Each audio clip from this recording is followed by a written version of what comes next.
Hello viewers, அனைவருக்கும் வணக்கம்.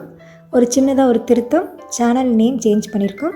கற்போம் சமையல். இன்றைக்கி நம்ம அதிக ஸ்டார்ச் சத்து உள்ள மரவள்ளிக்கிழங்கை வச்சு ஒரு சூப்பரான சுட சுட ஸ்நாக்ஸ் செஞ்சு அசத்த போகிறோம். ரொம்பவே டேஸ்ட்டாக இருக்கும். இந்த குளு டைமில் சுட சுட செஞ்சால் பிளேட்டில் உள்ளது எல்லாமே காலி ஆகிடும். எப்படி செய்கிறதுன்னு பார்க்கலாம். வாங்க வீடியோக்குள்ளே போகலாம். மரவள்ளிக்கிழங்கு இது போல் துண்டு துண்டாக கட் பண்ணிக்கலாம். மேலே உள்ள தோலை இது போல் எடுத்தால் தானாகவே வந்துடும். இது மாதிரி எடுத்துகிட்டு எல்லாத்தையும் நல்லா வாஷ் பண்ணி எடுத்துக்கலாம். இப்போ ஒரு பாத்திரத்தில் நல்லா மூழ்கிற அளவுக்கு தண்ணி சேர்த்துக்கலாம். நல்லா தண்ணி சேர்த்து அடுப்பில் நல்லா கொலைய வேக வச்சிடலாம். கையை வச்சு அழுத்தி பார்த்தா நல்லா மசியணும். அது போல் நல்லா கொலைய வேக வச்சுக்கலாம். அதில் உள்ள தண்ணியெல்லாம் வெந்த பிறகு ஃபில்டர் பண்ணிவிட்டு தனியாக கிழங்கு எடுத்து மசிச்சு வச்சுக்கலாம். இப்போ அடுப்பில் எண்ணெய் சட்டி வச்சுக்கலாம்.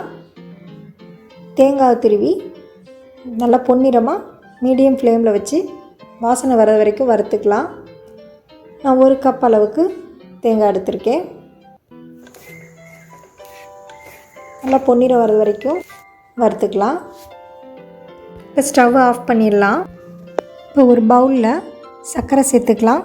தேங்காய் துருவல் எடுத்த அதே கப் அளவுக்கு நம்ம சர்க்கரை சேர்த்துக்கலாம். வெல்லத்தை பொடி இடிச்சிட்டாலும் சரி. இப்போ நம்ம மசிச்சு வச்ச மரவள்ளிக்கிழங்கையும் அதோடு சேர்த்துக்கலாம். சேர்த்து நல்லா மிக்ஸ் பண்ணிக்கலாம். இப்போ நம்ம ரோஸ்ட் பண்ணி வச்ச தேங்காய் துருவலையும் சேர்த்து நல்லா கலந்து விட்டுக்கலாம். மரவள்ளிக்கிழங்கு வேக வச்சு மசிக்கும் போது தண்ணி விடும். அதனால் நம்ம தண்ணி சேர்க்கக்கூடாது, அப்புறம் உருண்டை பிடிக்க முடியாது. இப்போ நம்ம ஒரு பவுலில் 3 டேபிள் ஸ்பூன் அளவுக்கு மைதா மாவு சேர்த்துக்கலாம். தேவையான அளவு தண்ணி சேர்த்துக்கலாம். மிக்ஸ் பண்ணி பார்த்துட்டு கொஞ்சம் கொஞ்சமாக தண்ணி சேர்த்துக்கலாம். ரொம்பவும் திக்காக இருக்கக்கூடாது, ரொம்பவும் தண்ணியாக இல்லாமல் நம்ம பிடிச்சிருக்க உருண்டை அதில் எடுக்கும்போது கரெக்டாக கவர் ஆகிறது மாதிரி தண்ணி சேர்த்துக்கலாம்.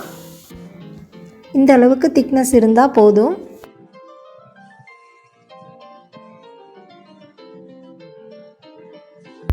இந்த அளவுக்கு உருண்டை பிடிச்சிக்கலாம். இப்போ நம்ம இன்னொரு எண்ணெய் சட்டியில் உருண்டையெல்லாம் மூழ்கிற அளவுக்கு எண்ணெய் ஊற்றிக்கலாம். எண்ணெய் நல்லா காஞ்சதும் நம்ம கலந்து வச்சுருக்க மைதா மாவு கரைசலில் நம்ம உருட்டின உருண்டையை மைதா மாவில் கலந்து எண்ணெயில் சேர்க்கலாம். மீடியம் ஃப்ளேமில் வச்சு நல்லா பொன்னிறமாக வேக வச்சுக்கலாம். ரொம்பவே டேஸ்ட்டாக இருக்கும்.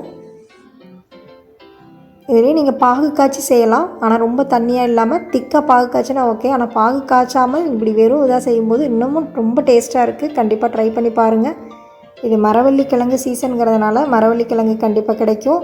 ஸோ இந்த ஒரு நியூ மெத்தடில் ட்ரை பண்ணி பாருங்கள். ட்ரை பண்ணி பார்த்துட்டு கமெண்ட் பாக்ஸில் எப்படி இருந்துச்சுன்னு உங்கள் கமெண்ட்டை சொல்லுங்கள். இந்த வீடியோ உங்களுக்கு பிடிச்சிருந்தா லைக் பண்ணுங்கள், கமெண்ட் பண்ணுங்கள், ஷேர் பண்ணுங்கள். மறக்காமல் கற்போம் சமையலுக்கு சப்ஸ்கிரைப் பண்ணுங்கள். கூடவே பெல் பட்டனை கிளிக் பண்ணுங்கள். நன்றி, வணக்கம்.